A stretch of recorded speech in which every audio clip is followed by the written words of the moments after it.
Welcome to public TV news బులెటిన్ల ముందుగా headlines. Gita కార్మికుడి కుటుంబానికి చెక్కు అందజేత. ఘనంగా మాజీ ఎమ్మెల్యే దాసరి మనోహర్ రెడ్డి జన్మదిన వేడుకలు. బాధిత కుటుంబాన్ని పరామర్శించిన ఎమ్మెల్యే వివేక్ వెంకటస్వామి. గాంధారి మైసమ్మను దర్శించుకున్న చెన్నూరు ఎమ్మెల్యే వివేక్ వెంకటస్వామి. సముద్ర గర్భంలోకి వెళ్లి సాహసం చేసిన ప్రధాని మోదీ. ఇక వివరాల్లోకి వెళ్తే గుంటూరులోని మాజీ మంత్రి నక్క ఆనందబాబు క్యాంపు కార్యాలయంలో టీడీపీలో చేరిన అమృతలూరు మండలం బోడపాడు, ప్యాపర్రు, పేదపాడి గ్రామాల నుండి 30 కుటుంబాలకు సంబంధించిన వైసీపీ నేతలు, కార్యకర్తలు అమృతలూరు మండలం బోడపాడు, ప్యాపర్రు, పేదపూడి గ్రామాల తెలుగుదేశం పార్టీ ఆధ్వర్యంలో పనిచేయాలని నిశ్చయించుకుని వైసీపీ పార్టీ నుండి తెలుగుదేశం పార్టీలోకి వారితో పాటు దాదాపు 30 కుటుంబాలకు చెందిన వైసీపీ నేతలు, కార్యకర్తలు తెలుగుదేశం పార్టీలో చేరారు. టీడీపీలో చేరిన వైసీపీ కార్యకర్తలకు మాజీ మంత్రి నక్క ఆనందబాబు పార్టీ కండువాలు కప్పి పార్టీలోకి ఆహ్వానించారు. ఈ సందర్భంగా మాజీ మంత్రి నక్క ఆనందబాబు మాట్లాడుతూ ఐక్యంగా పనిచేసి రాబోయే రోజుల్లో ఎన్నికలలో తెలుగుదేశం పార్టీని విజయ తీరాలకు చేర్చే బాధ్యత ప్రతి ఒక్క కార్యకర్త తీసుకోవాలని అన్నారు.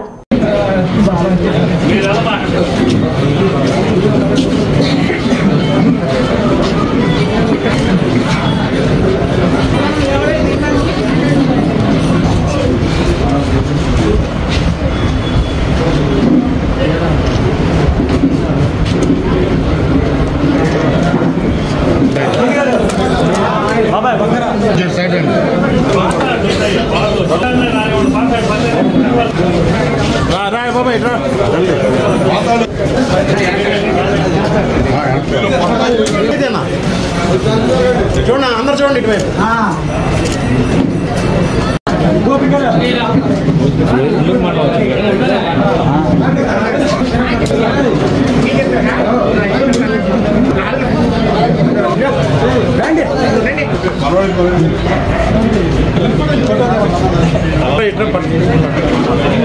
జనగామ జిల్లా పాలకుర్తి మండలం దద్దపల్లి గ్రామానికి చెందిన గిరగాని యాకయ్య గౌడ్ ఇటీవల ప్రమాదవశాత్తు తాటి చెట్టుపై నుండి కింద పడి మరణించగా బీసీ సంక్షేమ శాఖ మంత్రి పొన్నం ప్రభాకర్ గౌడ్, కల్లుగీత కార్పొరేషన్ చైర్మన్ అండ్ బీసీ సంక్షేమ శాఖ ప్రిన్సిపల్ సెక్రటరీ బుర్ర వెంకటేశం గౌడ్ ఐపీఎస్ సహకారంతో మంజూరైన 25,000 రూపాయల చెక్కును యాకయ్య సతీమణి వరలక్ష్మికి అందజేసిన గౌడజన హక్కుల పోరాట సమితి రాష్ట్ర ప్రధాన కార్యదర్శి మూల వెంకటేశ్వర్లు గౌడ్. ఈ సందర్భంగా వారు మాట్లాడుతూ భవిష్యత్తులో యాకయ్య కుటుంబానికి అన్ని విధాలుగా అండగా ఉంటామన్నారు.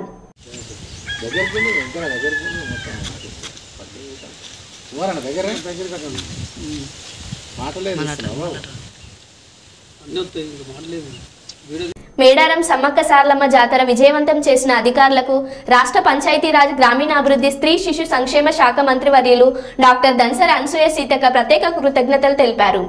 అనంతరం గట్టమ్మ తల్లి వద్ద మంత్రి కన్వాయ్ వెహికల్ ముందు ప్రత్యేక పూజలు నిర్వహించి గట్టమ్మ తల్లిని దర్శించుకున్నారు.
ఓకే జై సమ్మక్క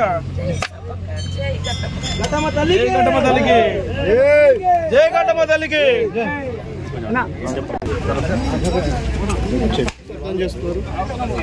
పేరు పేరున నమస్కారాలు. దాదాపుగా 2 నెలల నుంచి మన ప్రాంతంలో 2 సంవత్సరాలకు ఒకసారి జరిగేటువంటి మరి శ్రీ సమ్మక్క సారలమ్మ జాతర ఏర్పాట్ల కోసం అంతిమ అంటే మరి అసలు ఘట్టం మొదలవ్వడం కోసం కూడా దాదాపుగా వారం రోజుల నుంచి ఘట్టమ్మ తల్లికి మొక్కుకొని మరి అక్కడికి వెళ్ళి మళ్ళీ ఘట్టమ్మ తల్లి గారికి వచ్చి మొక్కులు చెల్లించుకొని దాదాపుగా 3 నెలల నుంచి మరి నా వెహికల్ ఏదైతే రిపేర్లో ఉందో మరి అచ్చొచ్చిన వెహికల్గా నేను భావిస్తూ ఉన్నా. దాదాపు 8 సంవత్సరాలుగా నా ఇన్నోవా ఆ ప్రయాణంలో ఆ వెహికల్లో ఎన్నోసార్లు ఇబ్బందులు ఎదురంటే అక్కడక్కడ చిన్న చిన్న యాక్సిడెంట్లు అయినా అంతిమంగా సక్సెస్ఫుల్గా ఉండడంతో ఈరోజు ఘట్టమ్మ తల్లికి మరి మొక్కులు చెల్లించుకొని నా వెహికల్ను నా పాత వెహికల్ నా కాన్వాయ్ని కూడా ప్రారంభించుకోవడం జరిగింది. ఏది ఏమైనా చాలా చాలా ఆనందదాయకము. ఈసారి జాతర అత్యంత వైభవంగా చాలా సంతోషంగా కోట్లాది మంది భక్తులు రావడానికి మరి ఎంతో ఆసక్తి చూపిరంటే మన ప్రతి ఒక్కరు ఘట్టమ్మ దగ్గర అంటే సమ్మక్క సారలమ్మ సమ్మక్క సారలమ్మ దగ్గరికి వెళ్ళే ముందు ములుగు నుంచి పోయే ప్రతి ఒక్కరు కూడా మరి ఘట్టమ్మ తల్లికి మొక్కులు చెల్లించుకోవడం కూడా ఆనవాయితీ ఆచారం విశ్వాసం. గతంలో కూడా ఇక్కడికి మన హాత్సే హాత్ జోడో యాత్ర సందర్భంగా రేవంత్ రెడ్డి గారి యొక్క యాత్ర కూడా ఇక్కడికి వచ్చి మొక్కులు చెల్లించుకొని సమ్మక్క దగ్గరికి వెళ్ళి అక్కడి నుంచి వారు ప్రారంభించడం జరిగింది. మేము కూడా సమ్మక్క సారలమ్మ పనులు మొదలు పెట్టేటప్పుడు ఫస్ట్ ఘట్టమ్మ దగ్గర మరి కొబ్బరికాయలు కొట్టి ఈ తల్లి పనులను మొదలు పెట్టుకొని అక్కడ సమ్మక్క సారలమ్మ పనులు మొదలు పెట్టుకోవడం జరిగింది. కాబట్టి ఈ తల్లి ఆ తల్లులు అందరి దీవెనలతోటి గతంలో అక్కడెక్కడ కొన్ని యాక్సిడెంట్లు అయ్యి కూడా కొన్ని ఇబ్బంది అయినప్పటికీ ఈసారి అలాంటి ఏం లేకుండా మంచిగా తల్లులే అద్భుతంగా దిగ్విజయంగా జాతర నిర్వహించుకోవడం జరిగింది.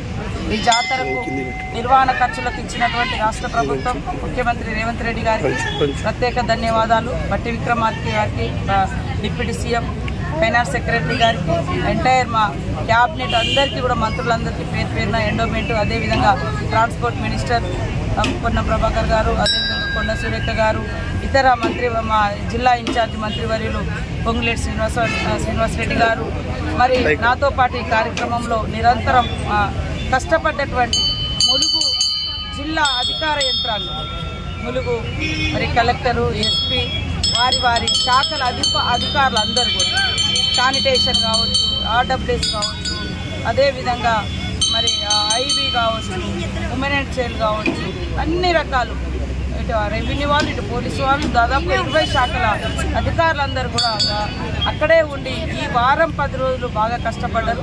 2 నెలల నుంచి అయితే పోలీసు యంత్రాంగం, ములుగు జిల్లా పోలీసు యంత్రాంగం అంతా కూడా రోజు జాతర లాగానే భక్తులు వస్తుంటే మరి ఇక్కడ ఘట్టమ్మ కాడి నుంచి మొదలు పెడితే అక్కడ మేడారం గద్దెల వరకు కూడా చాలా ట్రాఫిక్ నిబంధనలు పాటిస్తూ ట్రాఫిక్ను ఎప్పటికప్పుడు క్రమబద్ధీకరిస్తూ కూడా చాలా కష్టపడ్డారు. సమ్మక్క సారలమ్మ సేవలో మరి జాతర విజయవంతంలో కృషి చేసినటువంటి అధికారులు, అనధికారులు, స్వచ్ఛంద సంస్థలు, రాజకీయ నాయకులు, మన గిరిజన సంఘాలు, ఆదివాసీ సంఘాలు, ఇంకా అనేక రకాల సంఘాలు, దళిత సంఘాలు, బీసీ సంఘాలు, అన్ని వర్గాల కుల సంఘాలకు కూడా పేరు పేరున నమస్కారాలు. ఇక్కడ ఘట్టమ్మ పూజారులు, అక్కడ సమ్మక్క సారలమ్మ, పగడ్దారాజు, గోవిందరాజు పూజారులు, వారికి కూడా ప్రత్యేక ధన్యవాదాలు. ఈ యొక్క గొప్ప వైభవాన్ని ఎప్పటికప్పుడు బయటి ప్రపంచానికి చూపించినటువంటి పత్రికా మీడియా సోదరులకు పేరు పేరున హృదయపూర్వక నమస్కారాలు. ఇంకా నేను అందరి భక్తులకు కూడా ఒకటే చెప్తా ఉన్నాను, ఈరోజు మీరు అందరూ ఎంతో సంతోషంతో కోట్ల మంది భక్తులు వచ్చారు. మళ్ళీ 2026లో అద్భుతంగా ఇంకా ఇప్పుడున్నటువంటి అనుభవంతో ఇంకా స్వాస్థ్య పనులు ఇచ్చి అద్భుతంగా నిర్వహించుకోవడం కోసం ఇప్పటి నుంచే ప్రణాళిక చేపడతామని కూడా ఈ సందర్భంగా తెలియజేస్తా ఉన్నాం. అద్భుతం అంటే అద్భుతం, నా కన్న ద్వారా చూసిన అద్భుతం, నేను నిన్న చూసిన అద్భుతం. సమ్మక్క సారలమ్మ, పగడిద్దరాజు, గోవిందరాజులు గద్దెల మీద నుంచి కదిలిస్తుంటే మరి వర్షపు జల్లులు కురిసి వాళ్ళు గద్దెల నుంచి కదిలి గేటు దాటిన తర్వాత ఆ వర్షం ఆగిపోయింది. అసలు ఏంటిది అనేది నేను ఇప్పటికి నేను కూడా ప్రశ్నించుకుంటాను.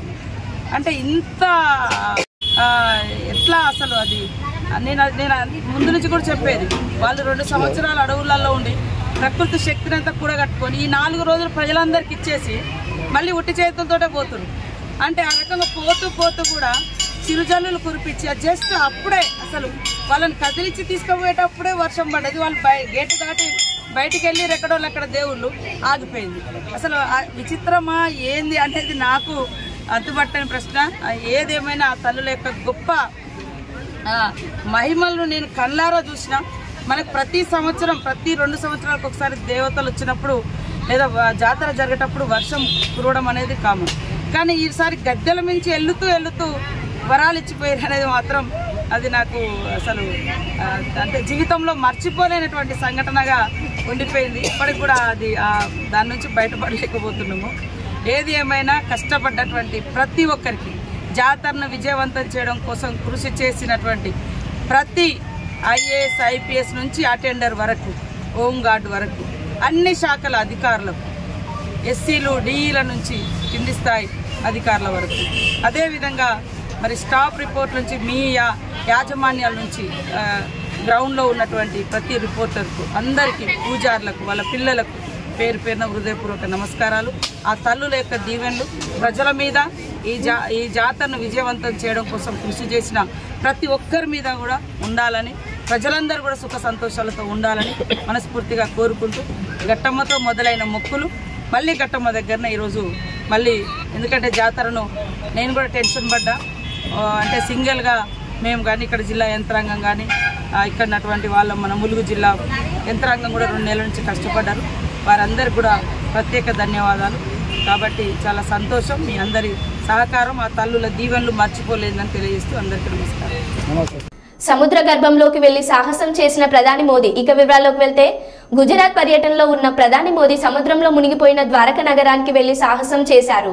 ఇండియన్ నేవీ సహాయంతో ఆక్సిజన్ సిలిండర్లు ధరించి సముద్రంలో అట్టడుగుకు చేరుకుని శ్రీకృష్ణుడికి ప్రార్థనలు చేశారు. ప్రార్థన స్థలంలో మోదీ ధ్యానం చేశారు. అలాగే నెమలి ఈకలను ఉంచి నమస్కరించి తిరిగి వచ్చారు.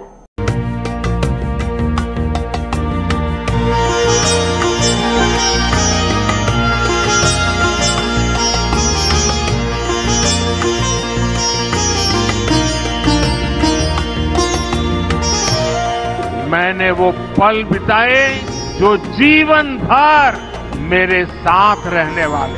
मैंने गहरे समुद्र के भीतर जाकर प्राचीन द्वारिका जी के दर्शन किए। आज जब मैं गहरे समुद्र के भीतर द्वारिका जी के दर्शन कर रहा था तो मैं पुरातन वही भव्यता, वही दिव्यता मनोमन अनुभव कर रहा था।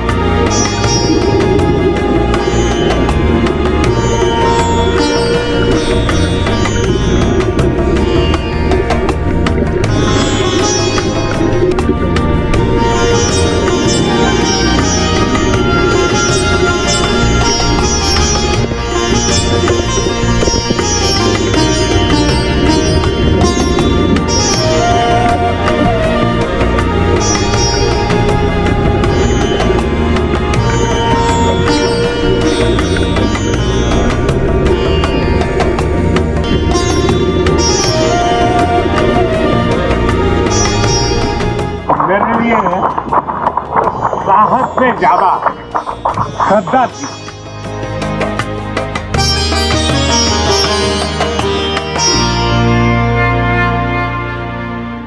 మంచిర్యాల జిల్లా నిన్న రాత్రి జరిగిన రోడ్డు ప్రమాదంలో చెన్నూరు మండలం ఒత్కులపల్లి గ్రామానికి చెందిన దేవేందర్ పార్థివ దేహానికి నివాళులర్పించి కుటుంబ సభ్యులను పరామర్శించిన చెన్నూరు ఎమ్మెల్యే వివేక్ వెంకటస్వామి. కార్యక్రమంలో వివేక్ వెంకటస్వామితో పాటు చెన్నూరు మాజీ శాసనసభ్యులు నల్లాల ఓదేల్ తదితరులు పాల్గొన్నారు.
दोस्ताना नचने का छोटा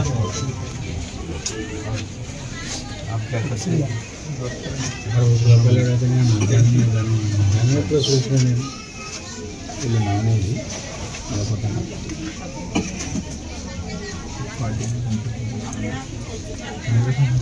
ಇಲ್ಲ ಫಾದರ್ ಇಲ್ಲ ಕನವಲ್ಲ ಸಾರು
జర్నలిస్ట్ శంకర్ పైన జరిగిన హత్యాయత్నం వెనుకనున్న సీఎం రేవంత్ రెడ్డి అని బీఆర్ఎస్ వర్కింగ్ ప్రెసిడెంట్ కేటీఆర్ అన్నారు.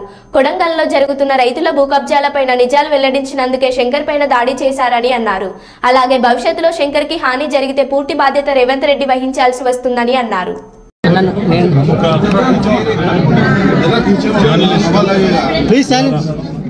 డిజిటల్ మీడియాలో నిర్భయంగా నిజాలు చెప్తూ ప్రభుత్వాన్ని నిలదీస్తూ ప్రజల పక్షాన మాట్లాడుతున్న సోదరుడు శంకర్ గారి మీద ఈ ప్రభుత్వం ముఖ్యంగా కొడంగల్లో రైతులకు జరుగుతున్న అన్యాయం మీద ఆయన నిలదీసిన విధానాన్ని జీర్ణించుకోలేక వాళ్ళ ప్రశ్నించే గొంతుల్ని నొక్కాలని, ప్రజాస్వామ్యంలో కనీసం ప్రశ్నించే వాళ్ళు ఎవరు ఉండకూడదనే ఒక ఆలోచనతో ఒక పూర్తి స్థాయి పకడ్బందీ ప్రణాళికతో రెక్కీ చేసి కాంగ్రెస్ నాయకులే, హస్తినాపురం డివిజన్ సంబంధించిన కొంతమంది కాంగ్రెస్ నాయకులు, అదేవిధంగా రేవంత్ రెడ్డికి అత్యంత సన్నిహితంగా ఉండే మరికొంతమంది కాంగ్రెస్ నాయకులు వాళ్ళే స్వయంగా రెక్కీ చేసి మరి 11 గంటల 10 నిమిషాలకు అర్ధరాత్రి కావాలని కొంతమంది ప్లాన్డ్గా అమ్మాయిలను అడ్డం పెట్టి ఒక దొంగ కేసు బనాయించి హత్యాయత్నాన్ని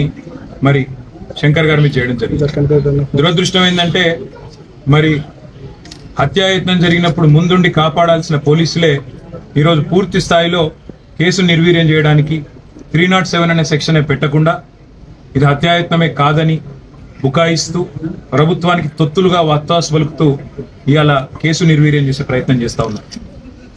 కానీ ప్రజా కోర్టులో తప్పకుండా దోషులు ఎవరైతున్నారో వాళ్ళు దొరికిపోయినారు. ఇప్పటికే సీసీ కెమెరాల ఫుటేజ్ సాక్షిగా ఎవరెవరైతే దొరికిపోయినారో వాళ్ళందరినీ అరెస్ట్ చేసేదాకా తప్పకుండా ప్రభుత్వం మీద ఒత్తిడి పెంచుతాం. పోలీస్ శాఖను కూడా ఈ రకంగా వ్యవహారం చేయడం మంచిది కాదు. ముఖ్యంగా ఎల్బీ నగర్ సిఐ గాని, స్థానిక ఎస్ఐ గాని, అక్కడ ఉండే పోలీస్ అధికారులు కానీ వాళ్ళు వ్యవహరించిన తీరు కూడా అనుమానాస్పదంగా ఉంది. తప్పకుండా శంకర్ గారికి న్యాయ పోరాటంలో అండగా నిలబడతాం. నిజం బయటికి వచ్చేదాకా ఆయన మీద చేసిన హత్యా ప్రయత్నం ఎవరు చేసినారో, సూత్రధారులు ఎవరు, పాత్రధారులు ఎవరు, వాళ్ళందరినీ కూడా న్యాయపరంగా వాళ్ళని శిక్షించేదాకా వదిలిపెట్టాం. ఒక్క శంకర్ను బెదిరిస్తాం, ఆయనను హత్యాయత్నం చేసి ఏదో అడ్డుకుంటాం, నోరు మూపిస్తాం, గొంతు నొక్కుతామంటే 100 మంది శంకర్లు తయారవుతారు. ఎందుకంటే ఇది డిజిటల్ మీడియా ప్రపంచం. ఇప్పుడు మేము కూడా ఇట్లాగే ఆలోచించుంటే, మేము కూడా ప్రభుత్వంలో 10 ఏళ్ళు ఉన్నప్పుడు ఇట్లాగే ఆనాడు కేసీఆర్ గారి మీద మరి ఎవరు మాట్లాడినా దాన్ని అణిచివేసే ప్రయత్నం, రాజ్య శక్తిని అడ్డం పెట్టుకొని చేసే ప్రయత్నమే చేస్తుంటే ఇలా చాలా మందికి వాయిస్ కూడా ఉండేది కాదు. కానీ ప్రజాస్వామ్యంలో అన్ని రకాల వాదనలకు అవకాశం ఉండాలి. అన్ని వాదనలు విన్న తర్వాత ప్రజలు తీర్పు ఇవ్వాలి. కాబట్టి ఆనాడు ఏనాడు కూడా మేము ఇట్లాంటి రాజ్యహింసను కానీ ఇట్లాంటి భౌతిక దాడులను కానీ మేము ప్రోత్సహించలేదు. జరిగితే కూడా వాటిని వెంటనే నివారించే ప్రయత్నం చేసినాం. ఎక్కడైనా తప్పు జరిగితే కూడా దాన్ని తప్పకుండా ఖండించి దాంతో పాటు అక్కడెక్కడన్నా అన్యాయం జరిగితే కూడా అన్యాయం జరిగిన వారి తరఫున మాట్లాడి ఇవాళ నేను ప్రభుత్వాన్ని డిమాండ్ చేసేది, ముఖ్యంగా ముఖ్యమంత్రి రేవంత్ రెడ్డి గారికి చెప్పేది, శంకర్ కు మళ్ళీ ఒకసారి చీమ గుట్టిన బాధ్యత రేవంత్ రెడ్డిదే అవుతుంది. శంకర్ మీద మళ్ళీ ఎక్కడన్నా చిన్న ఘాటుబడ్డా ఖచ్చితంగా రేవంత్ రెడ్డి తెలంగాణ ప్రజల ముందు దోషిగా నిలబడక తప్పదు. ఎందుకంటే ఇవాళ ఆయన మనుషులే, ఆయనకు అత్యంత సన్నిహితులైన మనుషులే రెక్కీలో పాల్గొన్నారు. మీరు నిజాలు దాచాలని ప్రయత్నం చేసినా, అక్కడ సీసీ కెమెరాల యాంగిల్స్ మార్చి ఫుటేజ్ దొరకకుండా చేసే ప్రయత్నం చేసినా, మొత్తంగా ఇవాళ చుట్టుపక్కల ఉండే షాపులు, ప్రైవేట్ సీసీ కెమెరాల్లో వ్యవహారం మొత్తం దొరికిపోయింది. పోలీస్ శాఖను కూడా నేను డిమాండ్ చేస్తా ఉన్నా, తెలంగాణ డీజీపీని కూడా నేను డిమాండ్ చేస్తా ఉన్నా. ఈ రకమైన తొత్తులుగా ప్రభుత్వానికి తొత్తులుగా పనిచేయడం కరెక్ట్ కాదు. ప్రజాస్వామ్యంలో ప్రతిపక్షానికి ప్రభుత్వానికి అందరికి కూడా తమ తమ పాత్రలు నిర్దేశించబడి ఉన్నాయి. అత్యంత పవర్ఫుల్ అస్త్రమైన మీడియాకు కూడా తన పాత్ర తనకున్నది ప్రజాస్వామ్యంలో. అట్లాంటి మీడియాలో పనిచేస్తున్న ఒక జర్నలిస్ట్ సోదరుడికి ఈ రకంగా వారి మీద భౌతిక దాడులు, హత్యాయత్నం జరగడం అనేది తప్పకుండా జర్నలిస్ట్ సంఘాలకు కూడా నేను విజ్ఞప్తి చేస్తా ఉన్నా. ఇదివరకు చాలా మాట్లాడినారు మీరు. ఇదివరకు చాలా ఏదో నియంత పాలన అది ఇదని చెప్పి అన్నాడు మాట్లాడి మాకు గుర్తు. మరి ఇవాళ మీ సాటి జర్నలిస్టు మీద హత్యాయత్నం జరిగితే కూడా ఇంతవరకు ఏ జర్నలిస్ట్ సంఘం కూడా ఇప్పటికి బయటకు వచ్చి ఖండించిన పరిస్థితి లేదు. ఏ జర్నలిస్ట్ అసోసియేషన్ కూడా ఇప్పటిదాకా బయటకు వచ్చి మాట్లాడిన దాఖలాలు లేవు. జర్నలిస్ట్ మిత్రులు కూడా నేను కోరుతా ఉన్నా, ఇవాళ శంకర్ మీద జరిగింది రేపు మీ మీద జరగవచ్చు. మీరు ఒకవేళ ప్రభుత్వాన్ని ప్రశ్నిస్తే మీ గొంతు నొక్కడానికి, మిమ్మల్ని ఇవాళ పూర్తి స్థాయిలో అణిచివేయడానికి జరుగుతున్న ఈ ప్రయత్నంలో మీరు నోరు విప్పకపోతే, మీరు గొంతు పెగిల్చకపోతే రేపు ఈ ప్రమాదం మీకు కూడా వస్తుందనే మాట గుర్తు చేస్తూ రేవంత్ రెడ్డి గారికి మళ్ళీ నేను చెప్తా ఉన్నా, శంకర్కి మళ్ళొక్కసారి ఏం జరిగినా, చీమగుట్టినా, ఘాటుబడ్డా మీదే బాధ్యత అవుతుంది. ముఖ్యంగా రేవంత్ రెడ్డిదే వ్యక్తిగతమైన బాధ్యత అవుతుంది. ఇవాళ ప్రజాస్వామ్యంలో ప్రశ్నించే గొంతుని ఎవరు నొక్కే ప్రయత్నం చేసినా తప్పకుండా వారికి మేము అండగా ఉంటాం. అదే మాదిరిగా న్యాయ వ్యవస్థలో కూడా న్యాయపరంగా కూడా జరగాల్సిన పోరాటం జరగాల్సిందే. అదేవిధంగా హత్యాయత్నం జరిగితే ఈ కేసును నిర్వీర్యం చేసే పోలీస్ యంత్రాంగ ప్రయత్నం ఏదైతుందో దీన్ని కూడా తప్పకుండా మేము సీరియస్ గా ప్రధాన ప్రతిపక్షంగా టేకప్ చేస్తాం. ఇవాళ ఇంకా ఇప్పుడే చెప్తా ఉన్నారు, శంకర్ గారు తల్లి గారు కూడా చెప్తా ఉన్నారు, బెదిరింపు కాల్స్ వస్తున్నాయని చెప్తున్నారు, బెదిరింపు మెసేజ్లు వస్తున్నాయని చెప్తున్నారు. ఇవన్నింటి విషయంలో నేను పోలీస్ శాఖను కూడా కోరుతా ఉన్నా. మరి ఒక నిర్భీతిగా కొట్లాడుతున్న ఒక జర్నలిస్ట్ కు రక్షణ కల్పించాల్సిన బాధ్యత మీ మీద ఉంది. మీకు చేత కాదు, మేము ఇవ్వలేము అంటే ప్రైవేట్ ప్రొటెక్షన్ కూడా తప్పకుండా ఏర్పాటు చేసుకునే సత్తా మాకుంది. కానీ ఈ రకంగా మీరు ప్రభుత్వానికి తొత్తులుగా మారి పూర్తి స్థాయిలో ప్రభుత్వానికి వాళ్ళ అడుగులకు మడుగులొత్తే విధంగా వ్యవహారం చేయడం మాత్రం పోలీసులకు మంచిది కాదనే మాట కూడా చెబుతూ, న్యాయ పోరాటము తప్పదు, ప్రజాకోర్టులో కూడా పోరాటం తప్పదు. కానీ ఏది జరిగినా శంకర్ కు, ఆ కుటుంబానికి తప్పకుండా రేవంత్ రెడ్డి వ్యక్తిగతంగా బాధ్యత వహించాల్సిన పరిస్థితి వస్తుందనే మాట మళ్ళొకసారి ముఖ్యమంత్రికి చెప్తూ ఇలాంటి పిచ్చి పనులు మానుకోవాలని చెప్పి కూడా వారికి హెచ్చరిస్తూ, మళ్ళీ ఒకసారి సంఘీభావం చెప్పిన జర్నలిస్టులకు ధన్యవాదాలు. చెప్పని వాళ్ళు దయచేసి కనైనా గొంతు విప్పాలని చెప్పి కూడా నేను కోరుతాం. గోదావరి కనిలో 4 రోజులుగా సాగిన సమ్మక్క సారలమ్మ జాతర శనివారం ముగిసిన సందర్భంగా కోయ పూజారులు పూజలు చేసి ఘనంగా సమ్మక్క సారలమ్మ దేవతలను వేల మంది భక్తుల మధ్య అంగరంగ వైభవంగా వనప్రవేశం చేయడం జరిగింది. ఈ సందర్భంగా జాతర కమిటీ చైర్మన్ మాట్లాడుతూ సమ్మక్క సారలమ్మ జాతర అందరి సహకారంతో ఘనంగా జరిగిందని, దీనికి సహకరించిన వారందరికీ కృతజ్ఞతలు తెలియజేశారు. ముఖ్యంగా స్థానిక ఎమ్మెల్యే రాజ్ ఠాకూర్ చొరవతో జాతర అత్యంత అద్భుతంగా సాగిందని, ఈ జాతరలో పాల్గొని అమ్మవార్ల దర్శనం చేసుకున్న లక్షల మంది భక్తులకు అమ్మవారి కృపా కటాక్షాలు చెందాలని అమ్మవార్లను కోరినారన్నారు.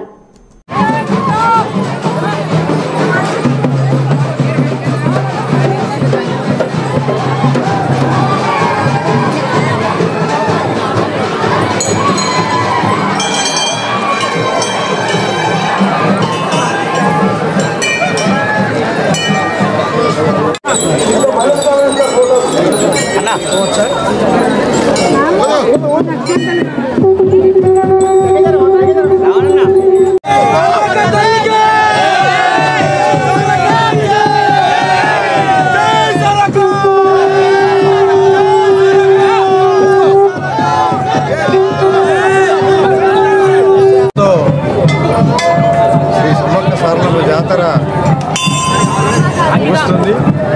ఎందుకంటే దేవతలు ఇప్పుడే గేట్ బయటికి వెళ్ళారు. అత్యంత వైభవంగా జాతర జరుపుకొని భక్తులందరూ సంతోషంగా వెళ్ళాలని భావిస్తున్నాం. ఇంత చక్కగా అంటే ఈ జాతర స్టార్ట్ అయినప్పటి నుంచి దినదిన అభివృద్ధి చెందుతూ ఈసారి అతి వైభవంగా జాతర జరిగి భక్తులందరూ చాలా సంతోషంగా ఉన్నారని భావిస్తున్నాం. దీనికి ముఖ్య కారణం గౌరవ ఎమ్మెల్యే గారు, గౌరవ కలెక్టర్ గారు కోఆర్డినేషన్ మీటింగ్ పెట్టి ఇక్కడ ఉన్నటువంటి సంస్థలైన సింగరేణి, ఎన్టీపీసీ, ఆర్ఎఫ్సిఎల్, నగరపాలక సంస్థ ఈ 4 సంస్థలను ఏకీకృతం చేసి ఎవరికి ఏం పని చేయాలని ఆర్డర్ పాస్ చేయడం జరిగింది. అందులో సింగరేణి యాజమాన్యం 80% బాధ్యత తీసుకొని పూర్తిగా ఇంత చక్కగా లైటింగ్ కానీ, శానిటేషన్ కానీ, మంచినీటి సౌకర్యం కానీ, పారిశుద్ధ్యం ప్రతిదీ 80% సింగరేణి యాజమాన్యం చేసింది. మిగతా 20%లో మిగతా విభాగాలు ఉన్నాయి. అందులో ఎన్విరాన్మెంట్ డిపార్ట్మెంటు ఈసారి కొత్తగా ఒక షెడ్ నిర్మాణం చేయడం జరిగింది. ఈసారి ఇంకా సైడ్ షెడ్లు కట్టి వాచ్మెన్ పర్మనెంట్గా ఏర్పాటు చేయాలనే ఆలోచనలో ఉన్నాం. కాబట్టి భక్తులు దాన్ని సద్వినియోగపరచుకోవాలి, దుర్వినియోగం చేయొద్దని అందరికీ కోరుతున్నాం. అందరికీ ప్రత్యేక ధన్యవాదాలు తెలియజేస్తాం. ప్రింట్ మీడియా, ఎలక్ట్రానిక్ మీడియా కూడా చాలా పనిచేసి అందరికీ ముందుగానే జనంలోకి తీసుకెళ్లి జాతరను వారికి కూడా ప్రత్యేక ధన్యవాదాలు తెలుస్తూ మరో బులెటిన్లో మళ్ళీ కలుద్దాం. Stay tune.